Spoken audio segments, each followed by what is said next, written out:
BDS YouTube channel पर बेटा एक बार पुनः आप सभी का हार्दिक स्वागत है क्लास 12 के लिए ज्योग्राफी।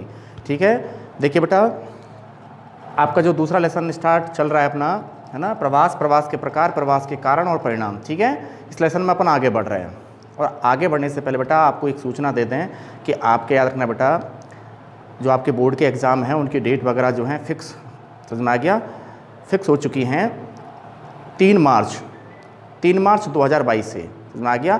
10th और 12th के बोर्ड के एग्ज़ाम जो हैं वो स्टार्ट होने वाले हैं।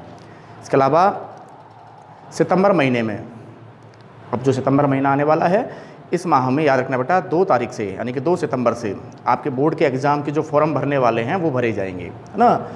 तो अब एक्टिव हो जाइए, कुल मिला के मेरा कहने का मतलब यह है एक्टिव हो जाइए, अपने पढ़ाई को जितना आप एट ए टाइम में लेकर चल रहे हैं उससे और कहीं प्लस कर दो आप, समझ में आ गया। अब आपको हर हाल में पढ़ना है, ठीक है ना बेटा, बिल्कुल पढ़ाई बदस्तूर करनी है, कंटिन्यू करनी है, समझ में आ गया, क्योंकि बोर्ड के एग्ज़ाम आपके फिक्स हो चुके हैं। 3 मार्च 2022 से आपके बोर्ड के एग्ज़ाम स्टार्ट होने वाले हैं, ठीक है। और हमारे पास में आप देख लीजिए बेटा कितना लिमिटेड समय है बीच में, है ना, करीब 5 या 6 मंथ का समय है हमारे पास में, 5 या 6 महीने हैं हमारे पास में, और इसी दौरान हमें, है ना बेटा, बहुत ज़बरदस्त मेहनत करनी है, ठीक है। चलते हैं बेटा, तो प्रवास के प्रकार, प्रवास के कारण एवं परिणाम। ऑलरेडी हमारा एक प्रश्न चला हुआ था बेटा, प्रश्न क्या था कि प्रवास के आर्थिक, ठीक है, प्रवास के आर्थिक, जननांकीय, इसके अलावा सामाजिक एवं पर्यावरणीय परिणाम बतलाइए, ठीक है बेटा। और आपने पढ़ लिए थे, कौन से पढ़ लिए थे, प्रवास के आपने याद रखना बेटा 2 परिणाम, समझ में आ गया, आर्थिक परिणाम और प्रवास के याद रखना बेटा आपने कौन से परिणाम पढ़ लिए हैं, प्रवास के आपने जननांकीय परिणाम पढ़ लिए हैं, ठीक है। अब चलते हैं आगे, है ना। तो क्वेश्चन को भले ही लिखना चाहो तो लिख लेना बेटा, प्रवास लिख दो एक बार, प्रश्न भले ही, है ना, प्रवास की आपने तो लिख रखा होगा पहले, है ना। तो प्रवास के आगे लिखना बेटा जननांकीय, प्रवास की आर्थिक कौमा जननांकिकीय कौमा सामाजिक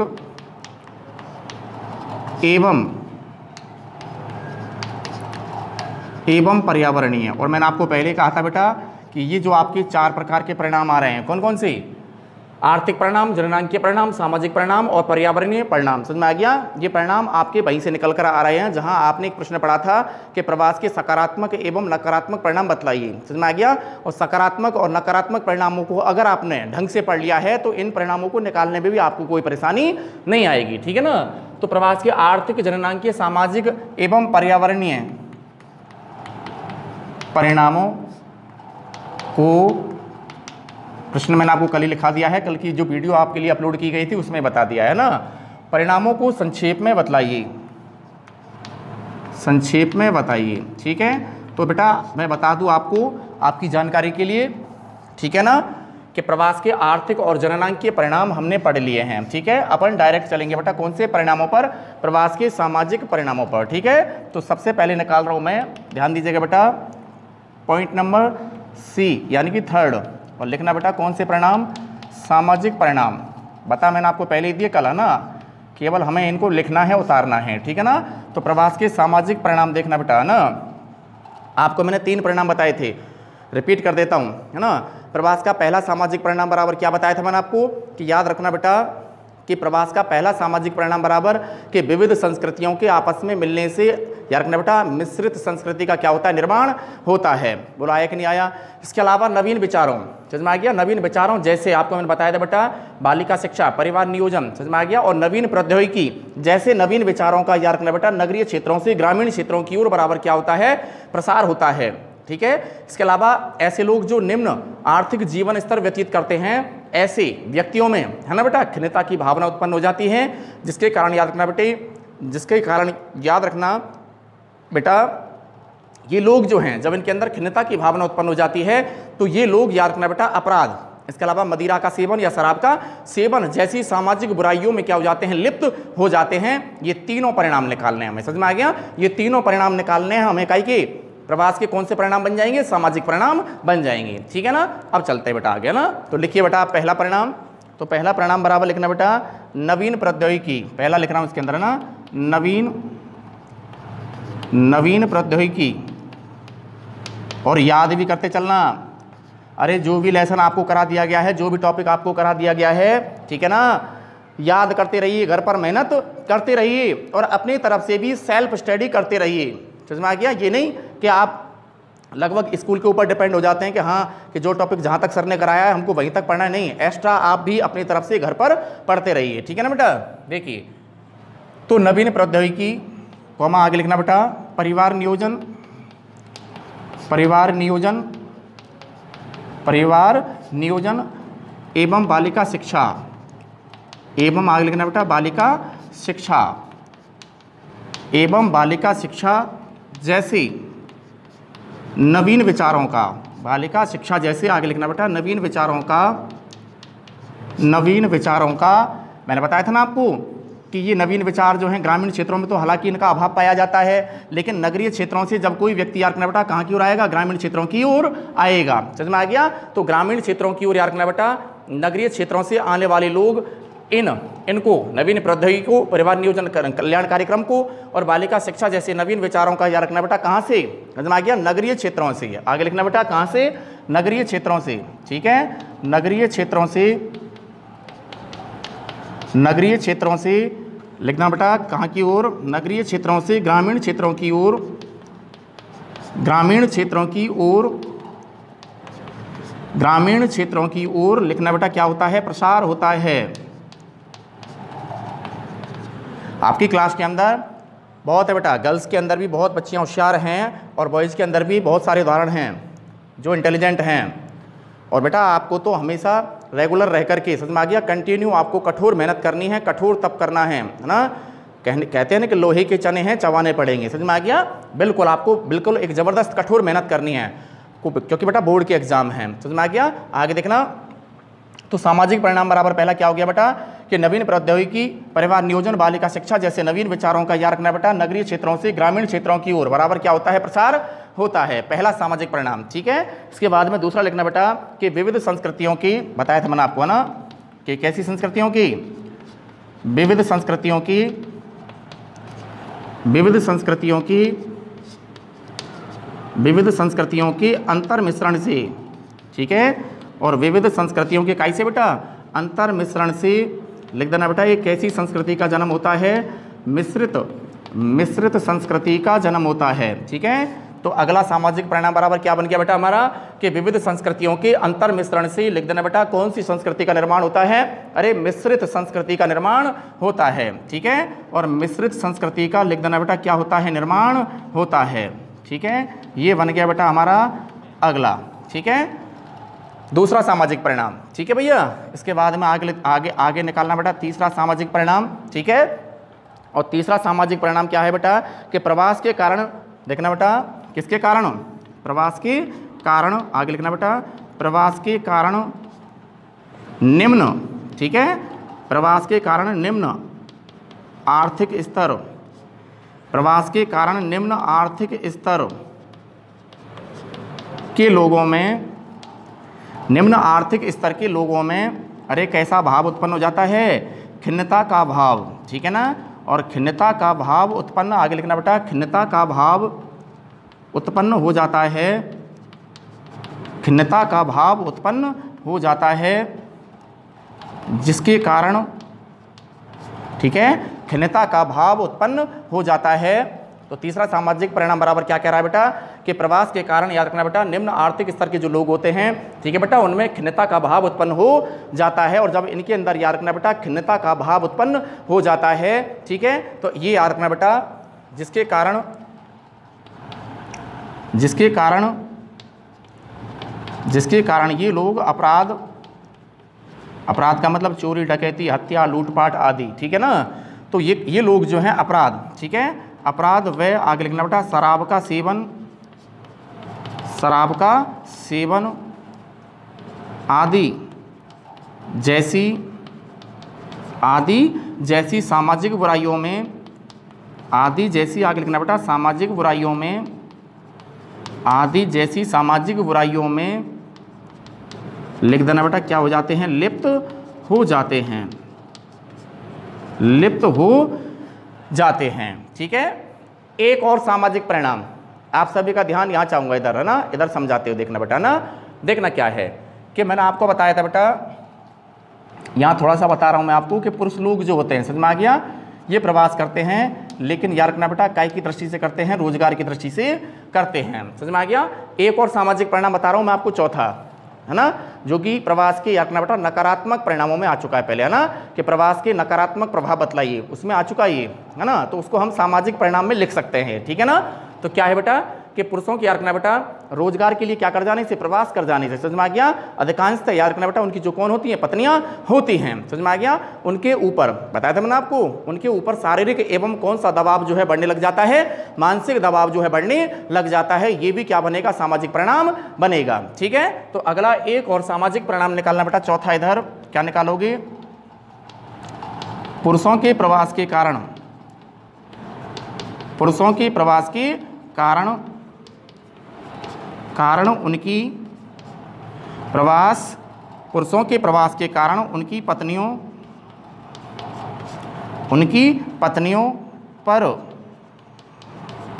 शारीरिक एवं मानसिक तनाव, शारीरिक एवं कौन सा तनाव बढ़ता जाता है, मानसिक तनाव जो है, मानसिक तनाव जो है लिख देना बेटा, बढ़ता जाता है, बढ़ता जाता है। स्क्रीनशॉट ले लीजिए बेटा। ये हो जाता है आपका सामाजिक परिणाम। क्या हो जाता है, प्रवास के ये हो जाते हैं बेटा आपके सामाजिक परिणाम। यहाँ तक के प्रश्न का आंसर के लिए स्क्रीनशॉट ले लीजिए। ठीक है। ये हो गए सामाजिक परिणाम, प्रवास के सामाजिक परिणाम। ठीक है ना बेटा, 4 पॉइंट उतार देना आपको। इसके बाद में मैं प्रवास के लास्ट वाला यहाँ बचा, देखना बेटा कौन से, पर्यावरणीय परिणाम। कौन से पढ़ाऊंगा, पर्यावरणीय परिणाम।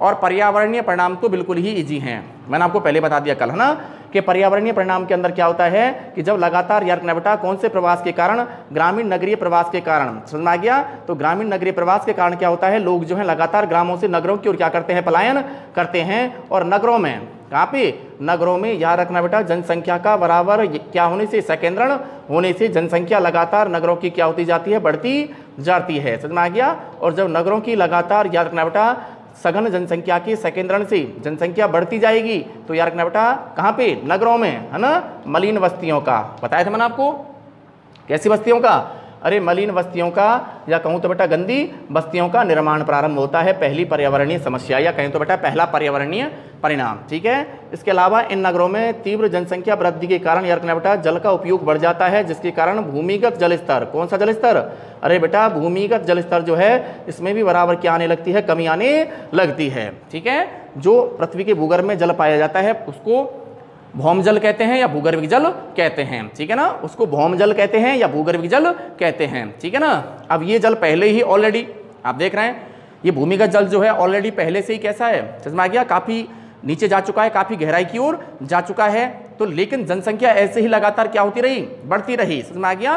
तो जल संकट जो है इसका आना स्वाभाविक है, या कहें तो बेटा जल जो है इसको कह सकते हैं कि जल जब बड़ी मुश्किल से हमें प्राप्त होगा, बड़ी संकट के साथ हमें प्राप्त होगा, समझ में आ गया, तो इसे जल दुर्लभता के नाम से भी जाना जाता है, या इसे जल संकट के नाम से भी जाना जाता है। ठीक है ना। तो जल जब हमें बड़ी एक कठिनाई के साथ प्राप्त होगा तो इसे जल संकट या जल दुर्लभता के नाम से भी जाना जाता है। ठीक है। तो अगली पर्यावरणीय परिणाम बराबर क्या बना कि भूमिगत जल स्तर जो है कहाँ की ओर चला जाता है, कमी की ओर चला जाता है। इसके अलावा एक और परिणाम निकालें तो निकाल देना बेटा ना, ग्रामीण नगरीय प्रवास के कारण नगरों में तीव्र जनसंख्या वृद्धि के कारण याद रखना बेटा कैसा प्रदूषण, अरे बेटा वायु प्रदूषण जो है क्या हो जाता है, उत्पन्न हो जाता है। ठीक है ना। वायु प्रदूषण जो है क्या हो जाता है, उत्पन्न हो जाता है। इन तीनों परिणामों को याद रखना बेटा ना, एक तो मलिन और गंदी बस्तियों का निर्माण हुआ, एक भूमिगत जल स्तर में कमी आ जाती है, और एक बराबर क्या उत्पन्न होता है, वायु प्रदूषण उत्पन्न होता है।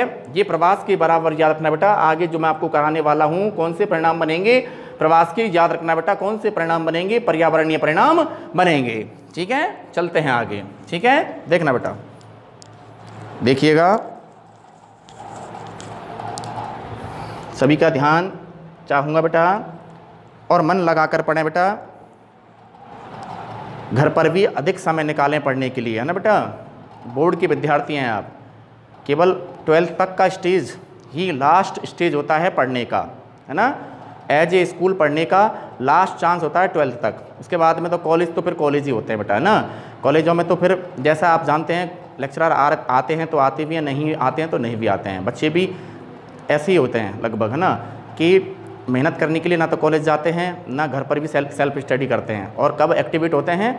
जब कॉलेज के एग्ज़ाम लगभग फिक्स हो जाते हैं कि यहाँ से स्टार्ट होने वाले हैं, और वही जनवरी फरवरी का महीना, और 1 वीक सीरीज मार्केटों में आती है। 1 वीक सीरीज, हर सब्जेक्ट की 1 वीक सीरीज लेकर आ जाते हैं और पढ़ना स्टार्ट कर देते हैं, जबकि हमें ऐसा कतई नहीं करना है, आगे भी नहीं करना है हमें। तो ऐसा समझ में आ गया? कॉलेज लाइफ में भी हमें 1 वीक सीरीज का बिल्कुल भी हमें सहारा नहीं लेना है, इसका बिल्कुल भी हमें हेल्प नहीं लेना है। समझ में आ गया? डीपली पढ़ना है हमें, बुक्सों से पढ़ना है हमें। समझ में आ गया? कॉलेज में रहकर लेक्चररों के बीच में, समझ में आ गया, जो आपके लेक्चरर होंगे, समझ में आ गया, हर सब्जेक्ट के जो आपके लेक्चरर होंगे उनके बीच में रह करके हमें हर सब्जेक्ट का अध्ययन करना है। समझ में आ गया? तो हमें हमारा आगे भी सिस्टम बनाए रखना है। समझ में आ गया? 1 वीक सीरीज से पार पड़ने वाली नहीं है, इसलिए बेटा एक्टिवेट हो जाएं, घर पर अधिक से अधिक समय निकालें पढ़ने का। समझ में आ गया? टाइम टेबल बना लें आप, इसमें मुझे कतई कहने की कोई आवश्यकता नहीं है। ठीक है बेटा? तो ये हो जाते हैं प्रवास के, याद रखना बेटा, कौन से परिणाम? सामाजिक परिणाम। ठीक है, अब अपनी नोटबुक में बेटा हेडिंग डालना। हेडिंग क्या बनेगा? प्रवास की लिख देना बेटा पर्यावरणीय परिणाम, सीधा ही डाल दो पर्यावरणीय परिणाम। ठीक है ना? कौन से परिणाम? पर्यावरणीय परिणाम। ठीक है, मैं यहाँ से लिख देता हूँ। और पॉइंट नंबर 4 है, लेकिन आप डाल देना बेटा डी। कौन सा जाएगा? डी। ठीक है, और डी पॉइंट बराबर लिखना बेटा क्या आएगा? मैं लिख रहा हूँ आपको यहाँ डी। ठीक है, और डी पॉइंट बराबर है बेटा पर्यावरणीय परिणाम। ये हो गया बेटा आपका पर्यावरणीय परिणाम। ठीक है, अब देखना बेटा आगे पर्यावरणीय परिणाम में लिखना है हमें, ना? तो ग्रामीण नगरीय प्रवास की अधिकता के कारण, लिखो बेटा ग्रामीण नगरीय, लिख दो सामने, सीधी सी बात है ना, कि ग्रामीण नगरीय प्रवास, ग्रामीण नगरीय प्रवास की अधिकता के कारण, ग्रामीण नगरीय प्रवास की आगे लिखना बेटा अधिकता की, ग्रामीण नगरीय प्रवास की आगे लिखना बेटा अधिकता के कारण नगरों में आगे लिखना बेटा नगरों में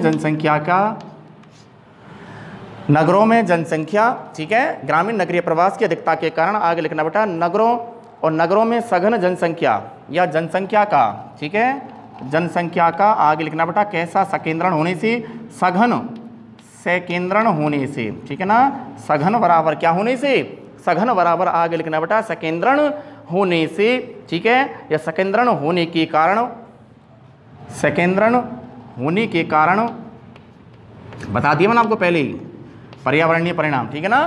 तो आगे क्या लिखना बेटा आपको? कि ग्रामीण नगरीय प्रवास की अधिकता के कारण नगरों में जनसंख्या का, याद रखना बेटा, कैसा केंद्रण होने से, सघन सकेंद्रण जमाव। सकेंद्रण का मतलब क्या होता है? सकेंद्रण का मतलब होता है जमाव। समझ में आ गया?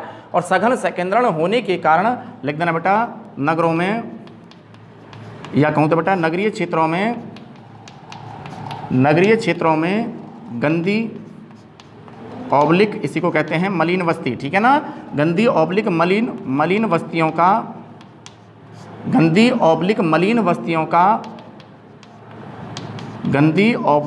बस्तियों का निर्माण होता है, गंदी ऑब्लिक मलिन बस्तियों का निर्माण होता है। वे आगे लिखना बेटा वे तीव्र जनसंख्या वृद्धि के कारण, वे तीव्र जनसंख्या वृद्धि के कारण लिख देना बेटा भूमिगत जल स्तर में कमी एवं वायु प्रदूषण, और वायु प्रदूषण के दुष्प्रभाव भी होते हैं बड़े बड़े महानगरों में। समझ में आ गया? वायु प्रदूषण से कई प्रकार की बीमारियां उत्पन्न हो जाती हैं। वायु प्रदूषण के कारण श्वसन तंत्र का तंत्र, समझ में आ गया, रक्त संचार संबंधी, समझ में आ गया, ये जो हैं कहें तो बेटा इनसे संबंधित बराबर क्या उत्पन्न होती हैं? बीमारियां उत्पन्न होती हैं। काय के कारण? वायु प्रदूषण के कारण। क्यों? क्योंकि नगरों में जब सघन जनसंख्या हो जाएगी तो याद रखना बेटा सड़कों पर दौड़ने वाले वाहनों की संख्या भी कैसी हो जाएगी? अधिक हो जाएगी, और वाहनों से निकलने वाला विषैला धुआं, इसके अलावा औद्योगिक इकाइयों एवं कल कारखानों से निकलने वाला विषैला धुआं लगातार, याद रखना बेटा, वायुमंडल में, अरे बेटा कौन से प्रदूषण को जन्म देता है? वायु प्रदूषण को जन्म देता है। ठीक है ना? अच्छा साहब, तो आगे लिखना बेटा कि तीव्र जनसंख्या वृद्धि के कारण भूमिगत जल स्तर में कमी एवं वायु प्रदूषण जैसी आगे लिख देना बेटा कैसी समस्याएं, पर्यावरणीय समस्याएं। कैसी समस्याएं बेटा? पर्यावरणीय समस्याएं। ठीक है ना। तो वायु प्रदूषण जैसी आगे लिख देना बेटा पर्यावरणीय समस्याएं उत्पन्न हो जाती हैं। वायु प्रदूषण जैसी समस्याएं जो हैं क्या हो जाती हैं? उत्पन्न हो जाती हैं।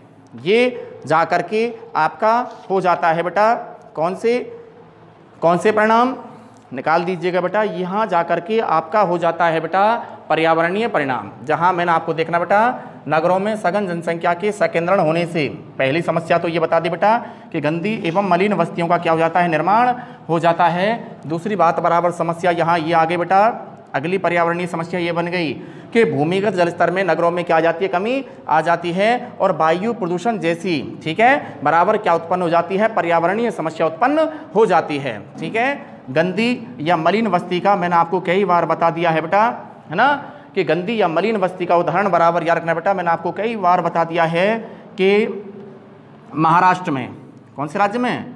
महाराष्ट्र में। और महाराष्ट्र की राजधानी मैंने आपको बता दिया बेटा मुंबई। ठीक है। और महाराष्ट्र में याद रखना बेटा मुंबई के निकट, किसके निकट?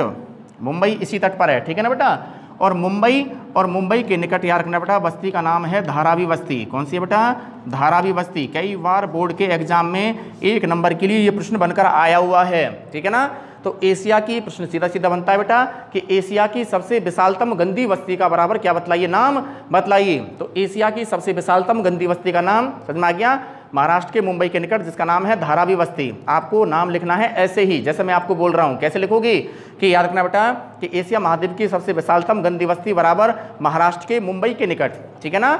महाराष्ट्र के मुंबई के निकट बराबर लिख देना धारावी बस्ती। एशिया महाद्वीप की सबसे विशालतम इसे गंदी बस्ती, या कहूँ तो बेटा इसे एशिया महाद्वीप की सबसे विशालतम गंदी बस्ती या मलिन बस्ती के नाम से जाना जाता है। उतार लेना, स्क्रीनशॉट ले लेना, है ना। ये प्रवास के बराबर रखना बेटा। आर्थिक हमने पहले पढ़ लिए कल। ठीक है। जननांकी इससे पहले पढ़ लिए। ठीक है। और सामाजिक और पर्यावरणीय परिणाम आज जो आपका वीडियो यहाँ से बनाया जा रहा है। ठीक है। पर्यावरणीय परिणाम आपकी स्क्रीन पर मौजूद हैं। ठीक है बेटा। पर्यावरणीय परिणाम आपकी स्क्रीन पर मौजूद हैं। और पर्यावरणीय परिणाम से पहले समझ में आ गया हमने पढ़ लिए हैं बेटा कौन से? सामाजिक परिणाम। कौन से पढ़ लिए हैं? सामाजिक परिणाम पढ़ लिए हैं। ठीक है बेटा। उतार लीजिए, स्क्रीनशॉट ले लीजिए और फिर मैं आगे बढ़ता हूं अगले प्रश्न की ओर, है ना बेटा। तो ये प्रवास के याद रखिएगा बेटा हमारा एक बड़ा प्रश्न बना था सामने, है ना, कि प्रवास के आर्थिक, जननांकीय, सामाजिक एवं याद रखिएगा बेटा कौन से परिणामों की विवेचना कीजिए। समझ में आ गया बेटा? पर्यावरणीय परिणामों की विवेचना कीजिए। ठीक है बेटा। आपका ध्यान चाहूँगा और कहूँगा बेटा आपसे एक बात कि आपने ये पूरा प्रश्न जो आपने एक बड़ा प्रश्न बन गया, लगभग बन गया है, और इस पूरे प्रश्न का आंसर आपने बताओ बेटा किससे रिलेटिव पाया है, किससे संबंधित पाया है? समझ में आ गया? इससे पहले आपने जो जस्ट एक प्रश्न पढ़ा था, क्या पढ़ा था कि प्रवास के सकारात्मक, समझ में आ गया, प्रवास के सकारात्मक एवं नकारात्मक परिणाम बतलाइए, पढ़ा था। समझ में आ गया? तो सकारात्मक में कौन कौन से आए ये मैंने आपको बता दिया, और नकारात्मक परिणाम में कौन कौन से आए ये भी मैंने आपको बता दिया है। ठीक है बेटा। यहाँ तक उतार लेना। उसके बाद में मैं चलता हूँ बेटा अगले क्वेश्चन की ओर। ठीक है। देखना बेटा भारतीय इतिहास में अगले प्रश्न की बात कर रहा हूँ मैं बेटा ना। भारतीय इतिहास में भारतीय प्रवासीय प्रसार की कितनी तरंगें हैं? ठीक है ना। और भारतीय इतिहास में भारतीय प्रवासीय प्रसार की, प्रश्न को ध्यान से सुनना क्या कह रहा हूं मैं ना, बिल्कुल स्लो स्पीड से बोल रहा हूं प्रश्न को भी, ताकि आपको समझ में आवे कि प्रश्न क्या है ना, कि दोबारा से रिपीट कर रहा हूं, सुनना बेटा कि भारतीय इतिहास में, ठीक है, और भारतीय इतिहास में भारतीय प्रवासीय प्रसार की, ठीक है, कितनी तरंगें हैं? ठीक है। तो ध्यान देखना बेटा भारतीय प्रवासीय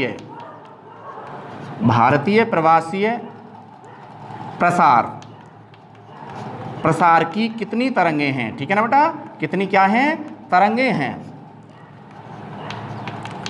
कितनी तरंगें हैं देखना बेटा। तो भारत से जो प्रवास हुआ है कितनी तरंगों में हुआ है? 3 तरंगों में हुआ है, ठीक है ना, 3 अवस्थाओं में हुआ है। तरंग का मतलब अवस्थाओं में हुआ है, ठीक है ना। तरंग आपको लग रहा है कि क्या क्या है, इसका तात्पर्य क्या है, इस वर्ड का मतलब हम क्या निकालेंगे, समझ में आ गया। तो तरंग का मतलब कह सकते हैं बेटा कि भारत के इतिहास में जो प्रवास हुआ है, समझ में आ गया, भारत से जो प्रवास हमें देखने को मिला है, इस प्रवास की कितनी तरंगें हैं, कितनी तरंगें पाई जाती हैं। तो ध्यान दीजिएगा बेटा, इस प्रश्न के आंसर को आपके पास तक पहुंचाने से पहले, समझ में आ गया, मैं स्क्रीन पर पहले इस प्रश्न का आंसर आपको यहां सॉल्व करते हुए समझाऊंगा कि आंसर क्या निकलेगा, ठीक है ना।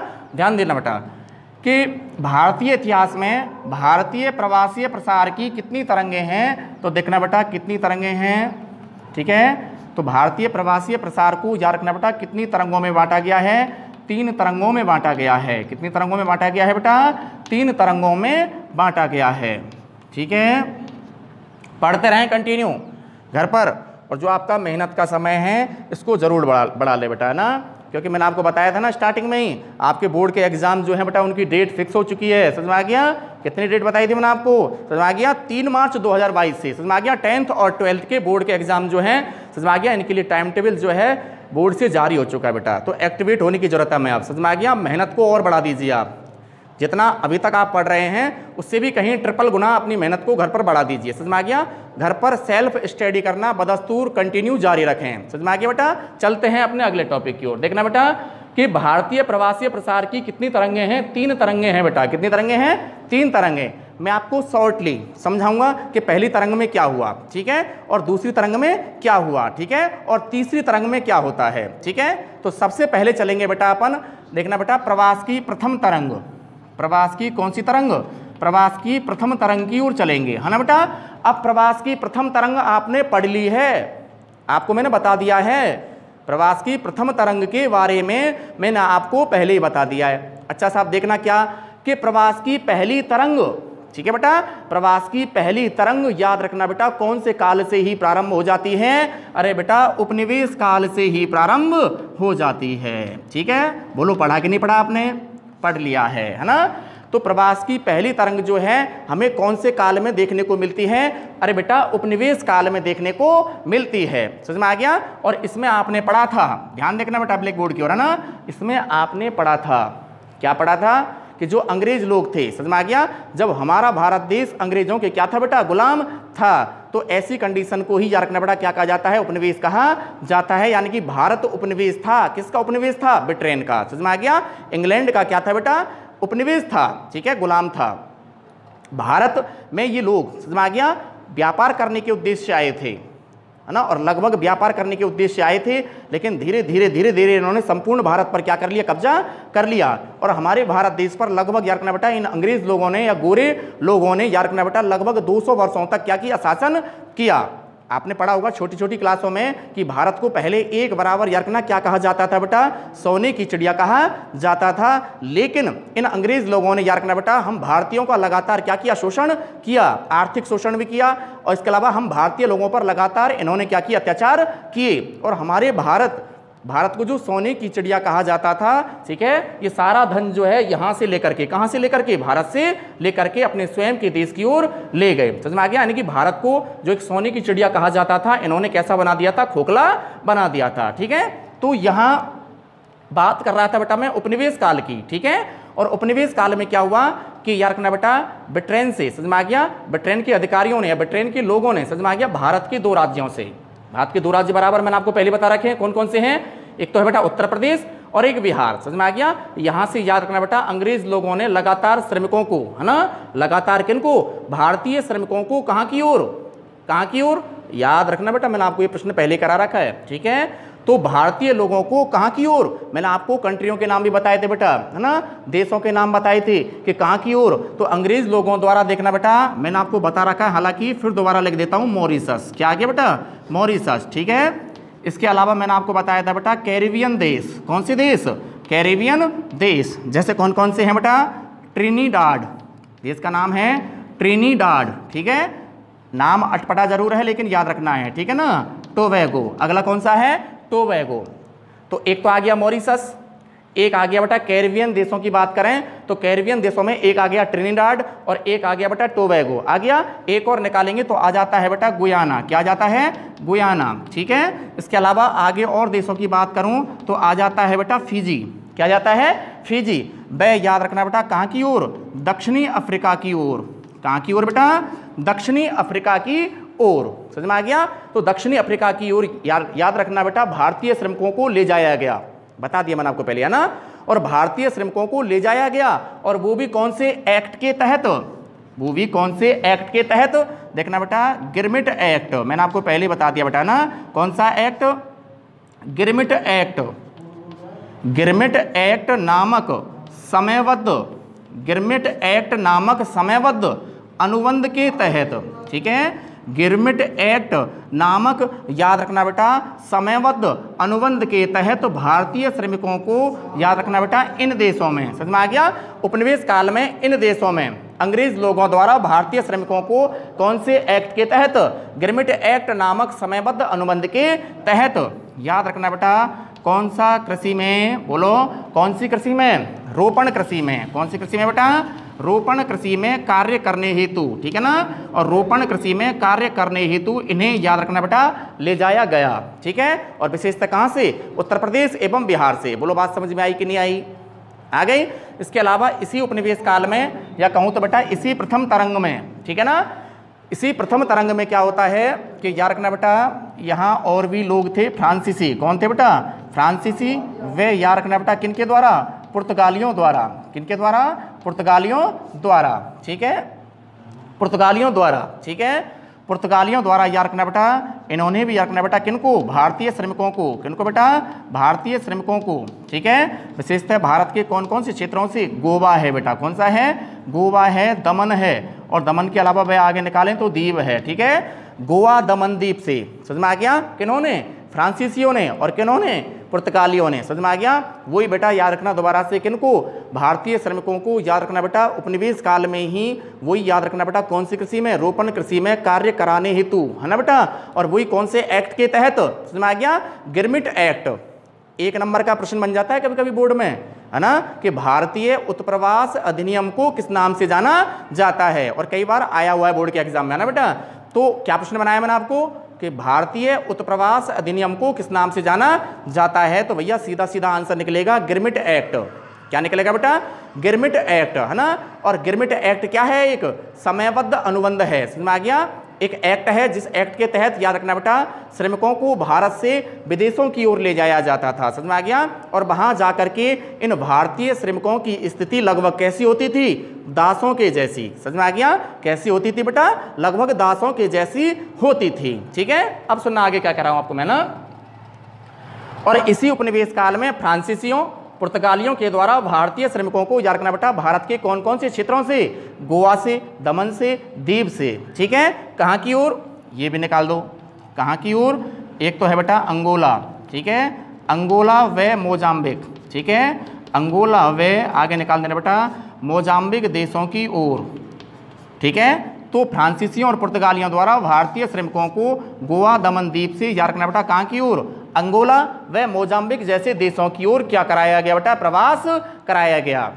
ये भारतीय इतिहास में भारतीय प्रवासीय प्रसार की बनती है पहली तरंग। कौन सी बनती है बेटा?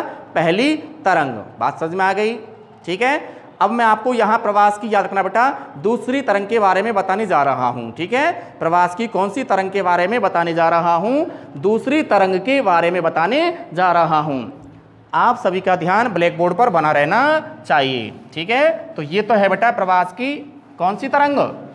प्रथम तरंग। अब 3 तरंगें हैं, ये भी आपने जान लिया बेटा, है ना।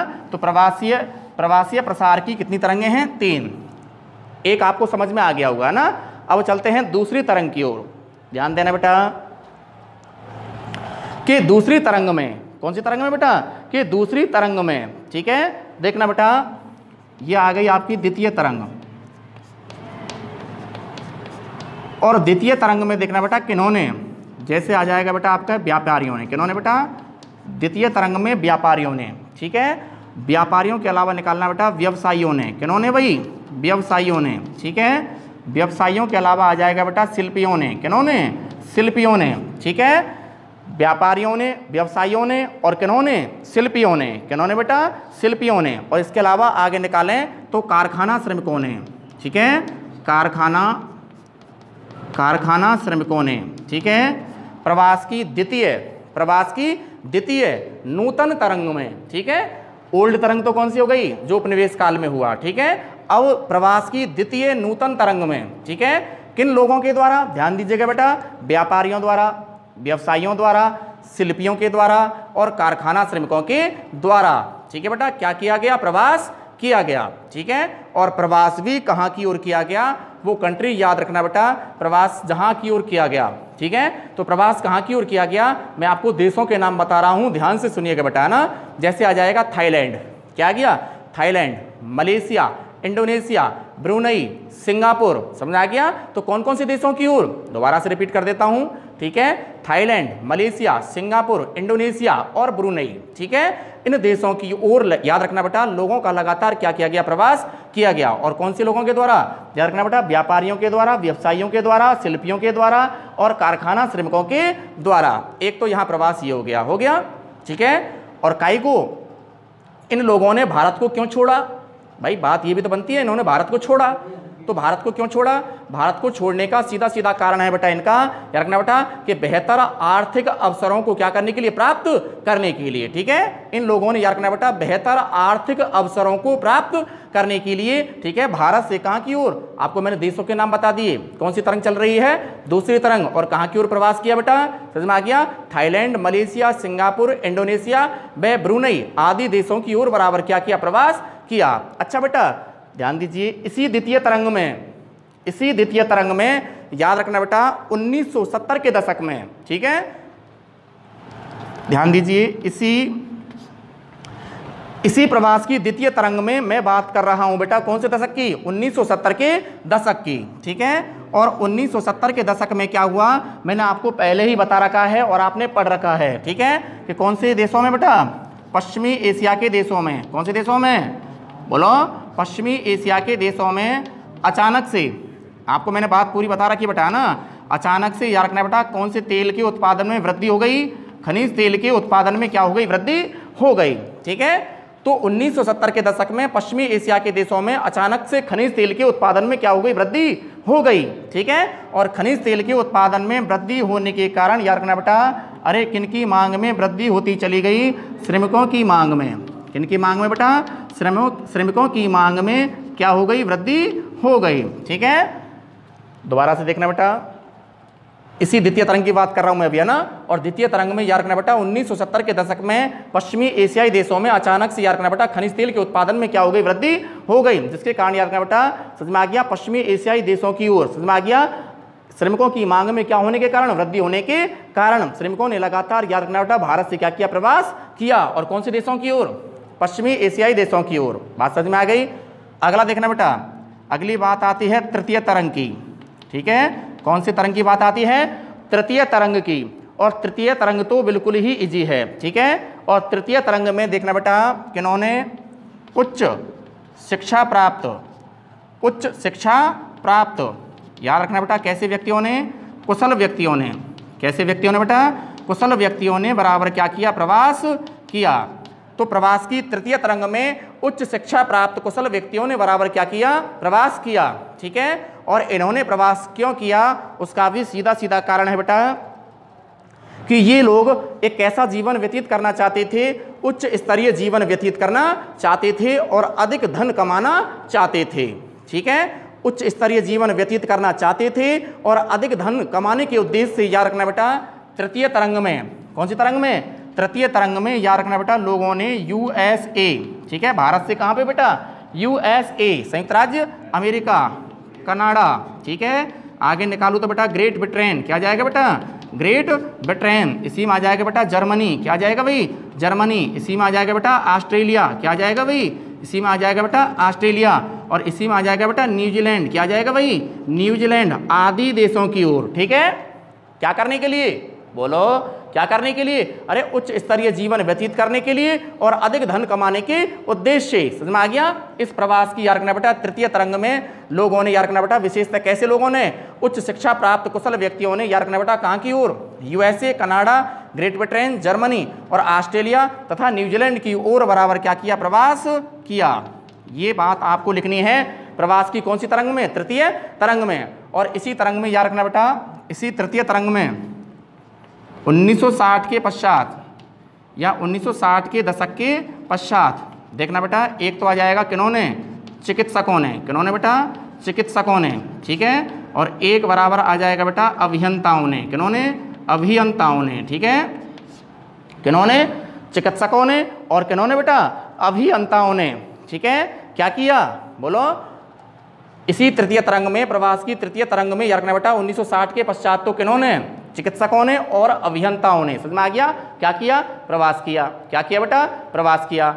इसके अलावा देखना बेटा इसी के अंदर, इसी प्रवास की तृतीय तरंग में याद रखना बेटा किसके पश्चात, 1980 के पश्चात देखना बेटा सॉफ्टवेयर, ठीक है, सॉफ्टवेयर, सॉफ्टवेयर अभियंताओं, ठीक है, सॉफ्टवेयर अभियंताओं, ठीक है।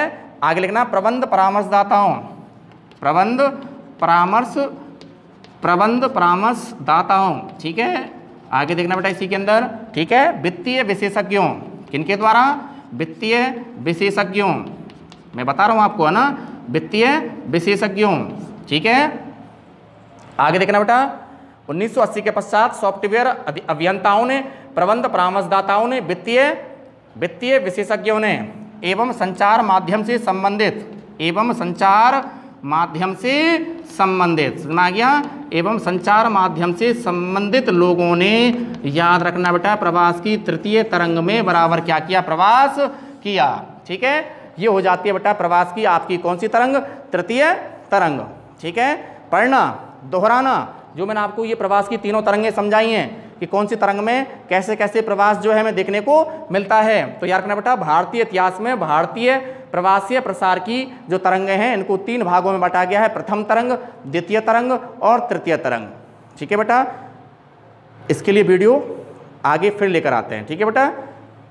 मेहनत बढ़ा दें, मैं बार बार आपको यही कह रहा हूँ बेटा, आपके लिए यही सलाह दे रहा हूँ, यही सजेस्ट कर रहा हूँ कि मेहनत बढ़ा दें, ठीक है। बोर्ड के द्वारा आपके जो बोर्ड के एग्ज़ाम हैं, डेट वगैरह आपकी फिक्स हो चुकी हैं। मैंने आपको बताया बेटा 3 मार्च 2022 के अंदर 3 मार्च याद रखना आपके बोर्ड के एग्ज़ाम स्टार्ट होने वाले हैं। जो आपकी मेहनत एट ए टाइम में अब चल रही है, इस मेहनत को याद रखना बेटा अपनी वर्तमानिक मेहनत से ट्रिपल गुना और बढ़ा लीजिए, ठीक है बेटा। ये जो आपकी प्रवास की तरंगें हैं इनको फिर आपके सामने जल्द फिर आपके सामने लेकर आता हूँ बेटा, एक नई ऊर्जा और नई उमंग के साथ, ठीक है बेटा। तब तक के लिए टेक केयर।